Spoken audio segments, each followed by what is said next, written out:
So we got this will be an important, really historical important piece today.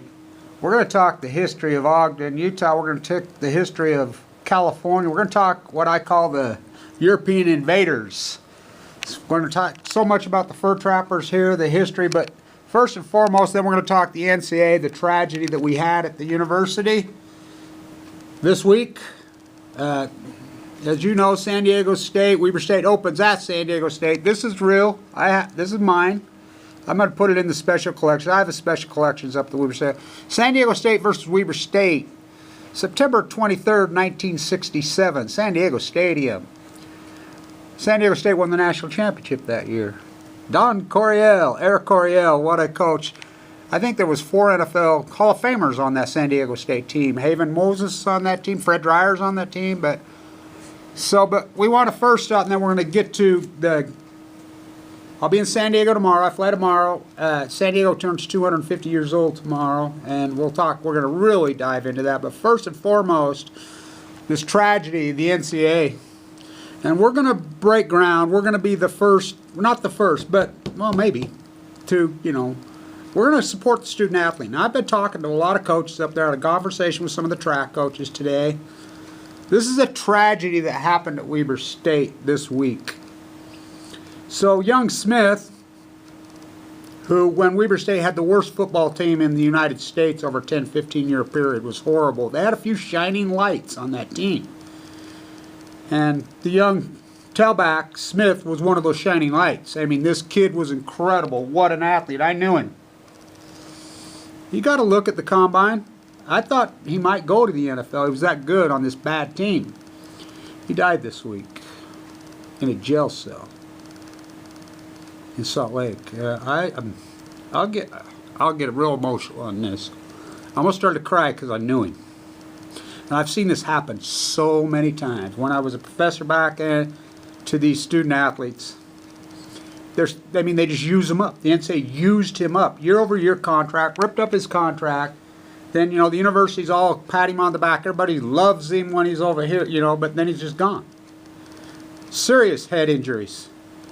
He went into cardiac arrest a little over a year ago at, I think, 30 years old. Full-blown out cardiac arrest. How he didn't die then, I don't know. He had a major heart attack. I mean, he was compromised to the 10th power. He became homeless. He was living at the homeless shelter at the Rio Grande down there in Salt Lake. On drugs? Well, who wouldn't be? I mean, the drugs are the byproduct of this symptomatic problem. He was picked up down there as the cops had canvassed the area like they do. They've never handled the homeless situation. Stay homeless. He's young. I think he's 31. 31. Wow. So they throw him in the jail cell. He goes into cardiac arrest again in the jail cell. They don't even look at him when he dies in a jail cell. This happens way too much in this country. And this happened last week. Last week. It's a very tragic story. Now, this is important, then we'll talk about the 250-year anniversary of San Diego, California. But Dr. Hanley, I spoke at his wake. Dr. Hanley's probably the most famous football player to ever play at this university. And he was a beast. He ran the school business. He and I worked together, taught together. I spoke at his wake, and he was a beast. He had hand injuries. He knew it. He went after the NCAA harder than anyone. There's a famous quote in Sports Illustrated from years ago. Well, is there any chance of this corrupt football program at Weber State ever cleaning up? He said a snowball's chance in hell. He voted to kill it. It was bleeding money, and it was corrupt. And this needs to be said. Weber State football program, Jay Hill, this could be the greatest turnaround in sports history. Weber State was the most corrupt football program in the country and the most losing.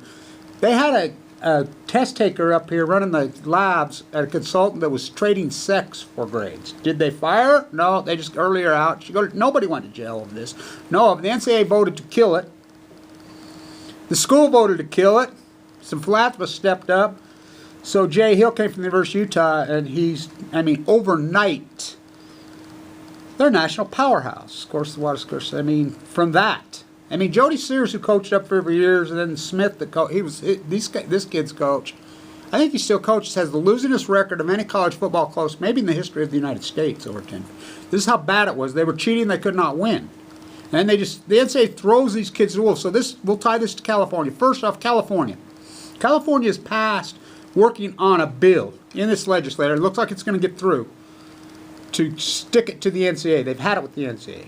They're going to let student athletes, Damian Lillard, promote themselves. Now, by the way, this is the last Lillard jersey this university is going to ever have brought in. It was given to me as a gift. Let me show it to the camera. Yeah. So, it's the last one. You know, we're going to get Damien to autograph it.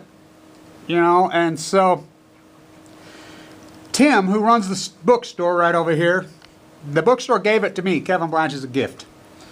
The last one. And by the way, you want to talk a walking, talking historian, Tim, he's fantastic. We love that dude. And I'm in his ear, and he's all for us. They're going to do a throwback with the Weber State arrow, and they're going to try to go back to made in the United States stuff. By the way, here's a trinket for you. Jay Merritt, you know, the Marriott Hotels, you know what his first job was? He worked at the Weber State bookstore. Oh, yeah, you told me so. That's Yes. a great story. So, the NCAA, California is working a bill to let them promote themselves. Healthcare. This is real important. Now, stay with me. The other kid that played on the football team in the backfield with young Smith, he got hurt and the NCAA ripped off his contract. He was from Chicago. He went back to Chicago. He filed suit against the NCAA for these year-over-year contracts. They beat him up. They literally own them. I mean, a year-over-year. You know what your statistical probability, I'm an old stats professor, of making it a full 4 years, year-over-year NCAA contract playing college football? You're about 10%. They rip up your contract and just throw you to the wolves. Now, the student athlete is no joke anymore. It's not like the old days, and this isn't Alabama. I mean, these student athletes, what they go through? I mean, I remember them when they come in. I mean, they're beat up, they're hurt. I mean, they practice them 4 or 5 hours a day, year-round. I mean, because it's all about promoting coaches, so coaches can become billionaires. NCAA, and so California said no more. So the NCAA's come out against threaten California, says we'll pull your bowl games. California's responded, oh really? Last I checked, the Rose Bowl's in California. A lot of these bowl games are in California. Oh yeah? We'll do our own bowl games. Enough is enough. So that'll tie us into California, and this is real important. So we're going to talk the history of Oregon. We're going to talk the history of California. San Diego, the first city in California, the first. Now we know in California that Chinese were probably there in the, 100 years before Columbus in Monterey Bay, but that's not proven, but kind of pseudo de facto science. So written history is, they got there to California, the Spaniard conquerors, in 1542 or 1552 in San Diego. So, but the first city is going to be tomorrow, 250 years, and that was Father Sierra. Father Sierra, now this is a great story I have about Father Sierra, and my great-grandfather, the statue at Old Town, up there on the Presidio, that's the first place, that's the city, Old Town. I'm going to do a lecture at the Aguirre House tomorrow.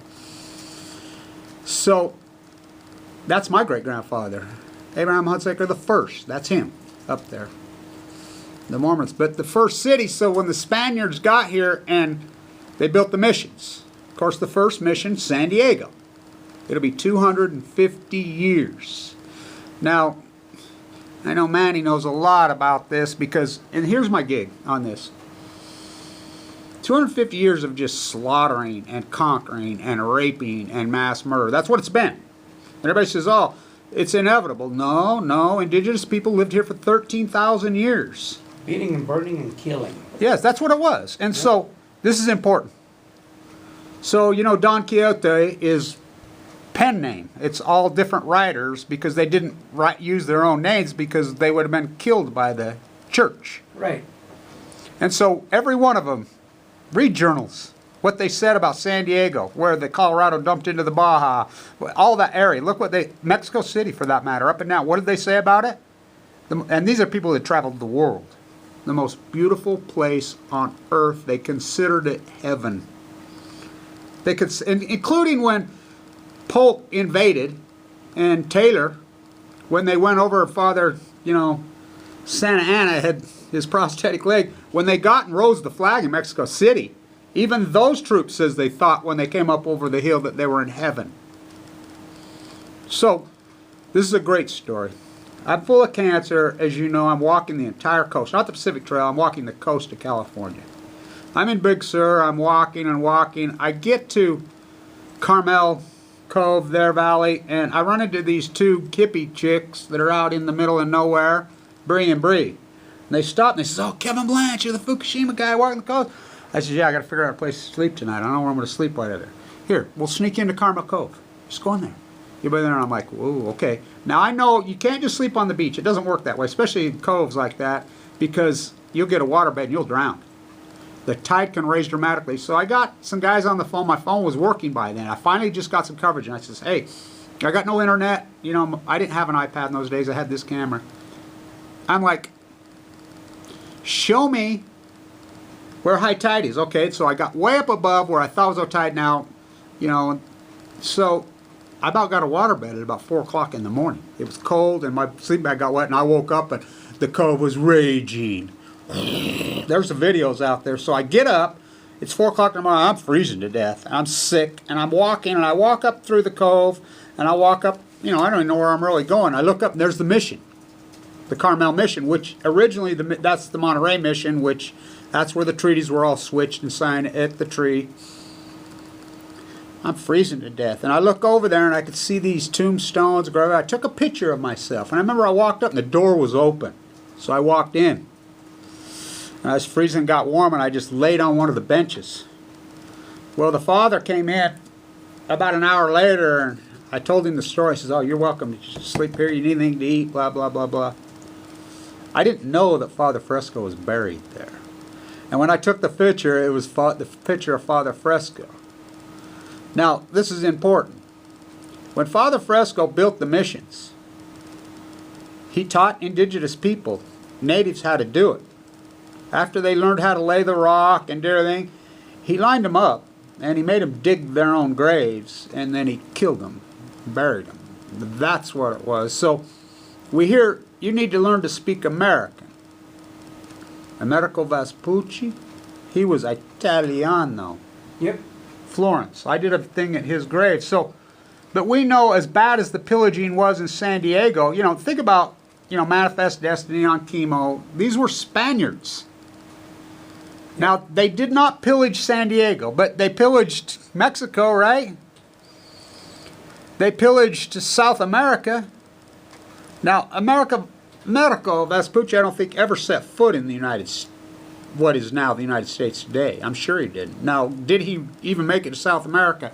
We don't know for sure if he was just the map maker, if he did or did not. But that's what this place is named after. So, when they got here, you can go up there on the hill. It overlooks Point Reyes tide pools up there. It overlooks the Navy base, which is an incredible view in San Diego. In the graveyard. And read on the walls at the museum, at the Cabrillo Museum. He says right on the wall, they quote him. "We're here to get the gold. The Medico de Oro." That's what they were after. It was rape and pillage of the resources. Now, they were unleashing, I like this quote I like to use from Orwell from 1984. It becomes as natural as unleashing cattle onto the Argentine landscape. That's what he's talking about. The Spaniards used to do it. Well, they used to do it in Santa Barbara, California, too. The Santa Barbara, that's, we got the Gauchos. By the way, Jerry Pym, coach there, the Utah guy. Santa Barbara's beautiful. But that's what they did there. The first cattle was unleashed in Santa Barbara, This was long before the first city in San Diego. So they pummeled and pillaged up and down that coast, the Spaniards. Now, this is important because it ties here to Utah and Weber State. So, of course, Father Escalante. He's the first one, so-called history. But now we're finding Spanish coins. There's been 2 different incidents now. We're finding Spanish coins that go way back here in Utah. We know it's called Spanish Fork for a reason. Now, Ogden. The history of Ogden, if you've seen the movie Revenant, with Leo DiCaprio. That's a masterpiece. Is written. It's based on Jedediah Smith and Jim Bridger's journals. So the beginning of Ogden, Utah, which will be 200 years here in a couple years, I think 1822 or 23, they were after the fur. Everybody thinks Jedediah Smith, Jim Bridger working for the United States government. We're just out here. No.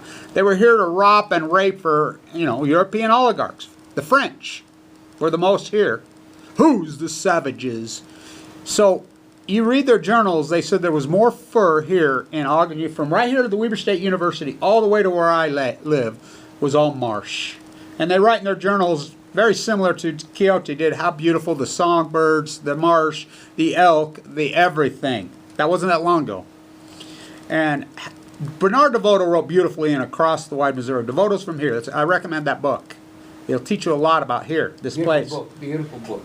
It is a beautiful book. DeVoto. It's a masterpiece. It's an amazing writer. Yeah, and not to mention his Miller does the art in there, because we had the government would at least send painters out, the Hudson River crew, and they would paint, because they didn't have cameras, and record, what it was, this paradise. I always use Russell Means, and a lot of people don't like Russell Means. I don't like his kid. I like them, but I like Russell Means, just because of his philosophy. I always quote him. He always said, "You came across here, you European invaders, with your books and your Bibles and your disease and your guns, and you were going to show us how to get to heaven." There's a say that we have in Mexico for the Spanish conquistadors. We say, they came with the Bible, and we got the land. At the end, they got the land, and we got the Bible. I like that. Nice. That fits Mexico, doesn't it? Perfectly. I mean, you just said it all. They get under the skin of the people by fear, Yeah. by godly stuff, talking about God and convincing the indigenous people that there was a God and everything, and that's how they get Mexico. Yeah. Yep. I mean, it was through blood. And that's how they say it. They brought the Bible, we got the land. At the end, they got the land, and we got the Bible. Amen. Yeah. And very similar here. Oh, yeah. So, there's a really great photograph, and I'm going to try to find it, and I'll try to tag it into these videos. There's a great photograph on the 25th or the 50th anniversary of the railroad meeting. Now, this is irony, because it's 250 years, the first city in California, which, look up the meaning of the word California. I used to get in trouble when I was a little boy. But Abe IV, my grandpa, was the guy who taught me this. The statue over there, the first town, the fourth, which they were Mormon Anglican communists. They didn't believe in heritage wealth. Of course, easy for them to say 3 generations ago when they had all the wealth. These are the guys that found the gold at Sutter's Mill. They were Mormons. They worked up Monterey. But he used to teach me California means mass murder. And don't ever forget that. The Aguirre House in San Diego, I love it, how people will tell you it was an orphanage. Bullshit. They sold children into slavery. That's what Spanish Fork was right there, little soldier. For slavery. You're right, children into Europe. They take them, they weren't just here stealing the gold, they were stealing the native children. The natives didn't, this BS that natives slaughtered each other and fought each other is such lies. I mean, there were small fractions of it, but it's total, same with the Mexican indigenous people. They didn't know how to fight back. They didn't even have guns. Nothing. They didn't even know what it meant to fight back. And that's how easy it was to slaughter them. I mean, a few guys show up in armor and just destroy. But they considered San Diego to be heaven. Now, when I was a little kid, I mean, not even that long ago, San Diego still was heaven to me, but this is important. In the 1950s, post-war, that's when they came in and they dredged all the barrier reefs. Pacific Beach, all up and down. They changed False Bay. They built the whole thing out there and just annihilated the place. And created these pretty, now this is real important, those beautiful white sandy beaches that are in San Diego were in Southern California. The sand comes from Brigham City, Utah. My grandfather owned that pit, the purest white sand. He made fortunes. Al Hunsaker, my grandfather's uncle, who's the PB guy, the actor in Hollywood, I didn't inherit a penny of it, neither did my mom, but they made, they made bar tile, which I think it's irony because Abraham Hunsaker I learned to be a plasterer, and I didn't even know this. I didn't learn from him to be a plasterer. I was required to learn a trade. He hooked me up with a guy when I was 16. in Old Town. And so the Spaniards slaughtered it all. You know, and then of course we call them the Christian Wars in San Diego. This is important stuff. So in San Diego, that beautiful place, all up and down there, why the Spaniards were pummeling and murdering and killing, they didn't there. Now, of course, one of the ships got into what we call False Bay now. It's still there, I understand. Couldn't get out. But they assimilated. So did the Mormons. They assimilated. They took on there was 29 different indigenous tribes in 1840s, 50s, 20s, up into the 60s that were living together in San Diego in harmony, including Portuguese, you know, the fish, all these different Europeans, natives, Asian cultures were living together in symphony. But it's called the Christian Wars. Same as here. It was post-Civil War. The government hired the Civil War clown. You know, Connors, you know, the Bear River Massacre, he came from Fort Ord. So, the Manifest Destiny, they came across here, and that's when the slaughter began. That's when they had bounty houses. So you go from 1860, 5-ish, 6, right after the war. You go to clear to 1910. That's when the genocide happened in earnest in California and in Utah. When they started thinking America for the Americans. Yeah. You know, and so Manifest Destiny, they come across, and that's when they threw bounties, and it was citizens and ex-Civil War guys. So they put bounties on human beings. $25 for a child's ear, $50 for a woman's, $100 for a man's in the 1850s. Do the math. And there was bounty houses. You would take in their scalp and their ears and get you paid. That was right there at Old Town, right here on 25th Street in Ogden. This is how this evolved. And in about 15 years, the annihilation of the coastal natives was incredible. And same thing in Oregon, same thing in Washington, you know, and what the ones they didn't get, they passed out smallpox blankets. Yeah, so they can get sick and die. So my best story is because I'm friends with one of the Shasta. There's very, very few Shasta living in southern Oregon left because they killed them all. So what happened after they cut down their totem poles, destroyed their canoes, they used to do plays, burned their wigwams, you know, everything. The wigwams were still here. I played them as a boy. This about a Mormon who's head of the Department of Agriculture named Gibson now. He tore them out illegally. Utah don't care. Utah's all for this now. So the Shasta there was a couple families of the Shasta that were always visiting their cousin, the Nez Perce. This ties to DeVoto here in Ogden, because if you go up on the Salmon River in Idaho on the Hamilton-Montana border, that's the Bernard DeVoto National Forest. That's what it's named right there. Wow, Lewis and Clark. That's amazing. It is amazing. It shows you I how. never knew, you know. Yeah, what a conservation. They were called the conservationists then. These are the people that mattered to me. They weren't called environmentalists, and they were the real deal. And they did it through literature. So the Shasta were over visiting the Nez Perce in the Badlands. 2 families of all of them. So they says, we've made peace with you. Let's have a dinner. It was like a Thanksgiving. So they had a big dinner. They poisoned the food. Oh, no. They killed them all. And so there was just a couple left. And I'm friends with her. So this is the true path of California, Washington, Oregon, the western United States. The Badlands, I was hoping she would be here, but, you know, the Navajo, you know, there's markers all over here in Ogden for Kit Carson. He takes the fall. But it was the government. It was our own government that did it. They burned their corn. You know, you name it, they did it. Poisoned their water, poisoned their food, and then just resorted to, you know, citizens just actually murder. I mean, let's get real. This is called murder with malice, mass murder. That's what California is. Do not kid yourself. Now think about these people as they come across and cut down the sequoias. The sequoias, the biggest trees on the face of the earth. Now, these are not my opinionated words. It's undocumented proof that the California coastal economy, or excuse me, coastal ecology, it's the ecology, stupid, is the most beautiful, spectacular ecology on the face of the oldest trees right here. They cut down the oldest tree on Earth right here in Utah, on the other side of the Great Basin. You know, right there, you go to Delta. A guy got a grant named Lust from North Carolina. He was working in the University of Utah, and he cut down the oldest tree on Earth. You know, the Bristol cones. So the Bristol cone's the oldest. The sequoia is the biggest. They cut down 96% of them. It's like when I'm out on the one, Big Sur going along. People say, this is the road to nowhere. I says, why is it here? Well, they built it to get the timber out, the redwood. They just slaughtered and raped, and they did it. They cut down 96% of the sequoias in a matter of a few years. This is how fast it happened, like the fir here.